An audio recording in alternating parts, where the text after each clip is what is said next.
Thus, despite the bad beginning at Meryton Towers, the weeks that followed were filled with happiness for Meryton. His acquaintance with Toinette flourished, and that charming young woman grew to mean more and more to the man who had led such a lonely life. And so one day wove itself into another with the joy of sunlight over both their lives. He took to going regularly to Withersby Hall, and became an expected guest, dropping in at all hours to while away an hour or two in Toinette's company, or else to have a quiet game of billiards with Brellier, or a cigar in company with both of them, in the garden, while the sun was still up. He never mentioned the flames to them again. But he never investigated them either. He had promised Toinette that, though he often watched them from his bedroom window, at night, watched them and wondered, and thought a good deal about Borkins and how he had lied to him about his uncle's disappearance upon that first night. Between Borkins and himself there grew up a spirit of distrust which he regretted yet did nothing to counteract. In fact, it is to be feared that he did his best at times to irritate the staid old man who had been in the family so long. Borkins did amuse him, and he couldn't help leading him on.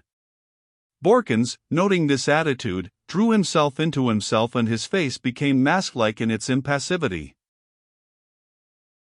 But if Borkins became a stone image whenever Meryton was about, his effusiveness was overpowering at such times as Mr. Brellier paid a visit to the Towers. He followed both Brellier and his niece wherever they went like a shadow. Jokingly one day, Meryton had made the remark, "Borkins might be your factotum rather than mine, Mr. Brellier. Indeed, I've no doubt he would be, if the traditions of the house had not so long lain in his hands." He was rewarded for this remark by a sudden tightening of Brellier's lips, and then by an equally sudden smile. They were very good friends these days, Brellier and Meryton, and got on very excellently together. And then, as the days wore themselves away and turned into months, Meryton woke up to the fact that he could wait no longer before putting his luck to the test so far as Toinette was concerned. He had already confided his secret to Brellier, who laughed and patted him on the back and told him that he had known of it a long time and wished him luck. It wasn't long after this he was telling Brellier the good news that Toinette had accepted, and the two of them came to tell him of their happiness. "So?" Mr. Brellier said quietly. "Well, I am very, very glad. You have taken your time, mes enfant, in settling this greatest of all questions, but perhaps you have been wise. I am very happy for you, my Toinette, for I feel that your future is in the keeping of a good and true man. There are all too few in the world, believe me. Toinette, a friend awaits you in the drawing-room. Someone, I fear me, who will be none too pleased to hear this news, but that's as may be. Dacre Wynne is there, Toinette." At the name a chill came over Meryton. Dacre Wynne. And here. Impossible, and yet the name was too uncommon for it to be a different person from the man who always seemed somehow to turn up wherever he, Meryton, might chance to be. Sort of a fateful affinity. Good friends and all that, but somehow the things he always wanted, Dacre Wynne had invariably come by just beforehand. There was much more than friendly rivalry in their acquaintanceship. And once, as mere youngsters of 17 and 18, there had been a girl, his girl, until Dacre came and took her with that masterful way of his. There was something brutally overpowering about Dacre, hard as granite, forceful, magnetic. To Nigel's young, clean, wholesome mind, little given to morbid imaginings as it was, it had almost seemed as if their two spirits were in some stifling stranglehold together, wrapped about and intertwined by a hand operating by means of some unknown medium. And now to find him here in his hour of happiness. Was this close, uncomfortable companionship of the spirit to be forced on him again? If Wynne were present, he felt he would be powerless to avoid it. "Do you know Dacre Wynne?" he asked, his voice betraying an emotion that was almost fear. Toinette Brellier glanced at her uncle, hesitated, and then murmured, "Yes, I do." "I didn't know you did, Nigel. He never spoke of you." You see he wants me, too, Nigel, and I am almost afraid to tell him about us. But I have to see him. Shall I tell him?" Of course.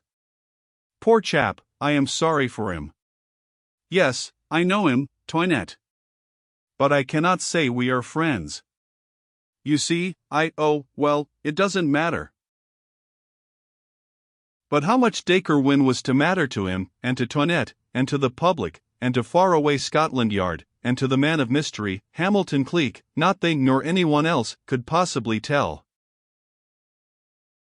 They went into the long, cool drawing-room together, and came upon Dacre Wynne, clad in riding things, and looking, just as Nigel remembered he always looked, very bronzed, and big and handsome in a heavy way.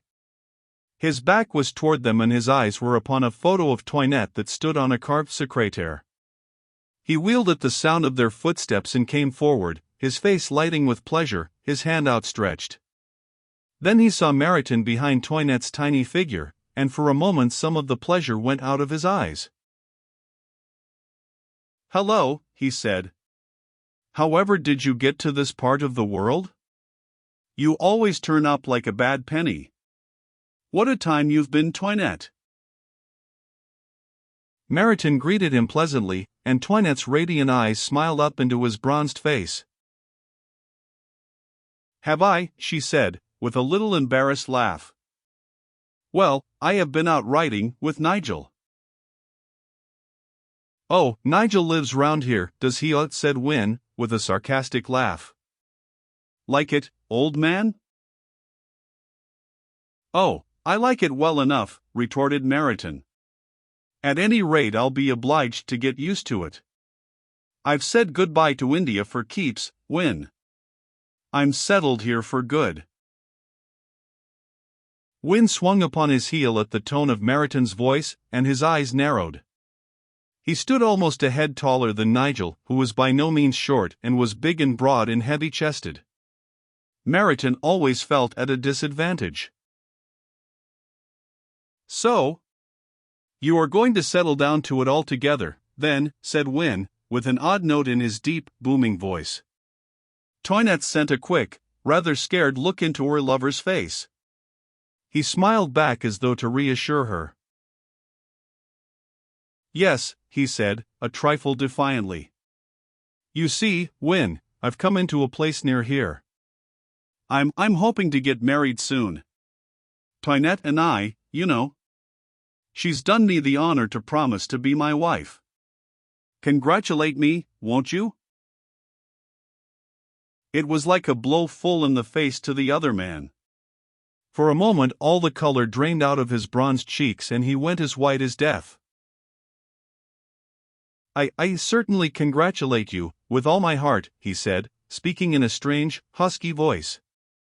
"Believe me, you're a luckier chap, Mariton, than you know. Quite the luckiest chap in the world." He took out his handkerchief suddenly and blew his nose, and then wiped his forehead, which, Mariton noted, was damp with perspiration. Then he felt in his pockets and produced a cigarette. "I may smoke, Toinette?" "Thanks. I've had a long ride, and a hard one. And so you two are going to get married, are you?" Toinette's face, too, was rather pale. She smiled nervously, and instinctively her hand crept out and touched Mariton's sleeve. She could feel him stiffen suddenly, and saw how proudly he threw back his head. "Yes," said Toinette. "We're going to be married, Dacre. And I am so happy." "I know you cannot help being pleased with that. And Uncle, too. He seems delighted." Wynne measured her with his eyes for a moment. Then he looked quickly away. "Well, Mariton, you've got your own back for little Rosie de Verrel, haven't you? Remember how heartbroken you were at 16, when she turned her rather wayward affections to me? Now, the tables have turned. Well, I wish you luck. Think I'll be getting along. I've a good deal of work to do this evening, and I'll be shipping for Cairo, I hope, next week. That's what I came to see you about, Toinette, but I'm afraid I am a little late." "Cairo, Mr. Wynne?" Brellier had entered the room and his voice held a note of surprise. "We shall miss you." "Oh, you'll get on all right without me, my friend," returned Wynne with a grim smile, and a look that included all three of them in its mock amusement. "I'm not quite so much wanted as I thought." "Well, Nigel, I suppose you'll be giving a dinner, the proper stag party, before you become a Benedict." "Sorry I can't be here to join in the revels." He put out his hand, Nigel took it, and wrung it with a heartiness and friendship that he had never before felt, but after all he had conquered. It was he Antoinette was going to marry. His heart was brimming over with pity for the man. "Look here," he said. "Come and dine with me at the Towers before you go, Wynne, old man. We'll have a real bachelor party as you say. All the other chaps and you, just to give you a sort of send-off. What about Tuesday? I won't have you say no." For a moment a look of friendship came into Wynne's eyes. He gazed into Mariton's, and then returned the hand-grasp frankly. It was almost as though he understood this mute apology of Nigel's, and took it at its proper value. "Thanks, old boy. Very decent of you, I'm sure. Yes, I'd like to have a peep at the other chaps before I sail. Just for old time's sake. I've nothing special doing Tuesday that I can't put off. And so, I'll come. So long." "Goodbye," said Mariton, rather relieved at Wynne's attitude, and yet, in spite of himself, distrusting it. "Goodbye, Toinette. It's really goodbye this time. And I wish you all the happiness you deserve." "Thank you." He looked into her eyes a moment, and then with a sudden sigh turned quickly away and went out of the room. Brellier strode after him and wrung his hand while the two that were left clung to each other in silence. It was as though an unseen, sinister presence had suddenly gone from the room. The tension was lifted, and they could breathe naturally again. Standing together they heard the front door slam.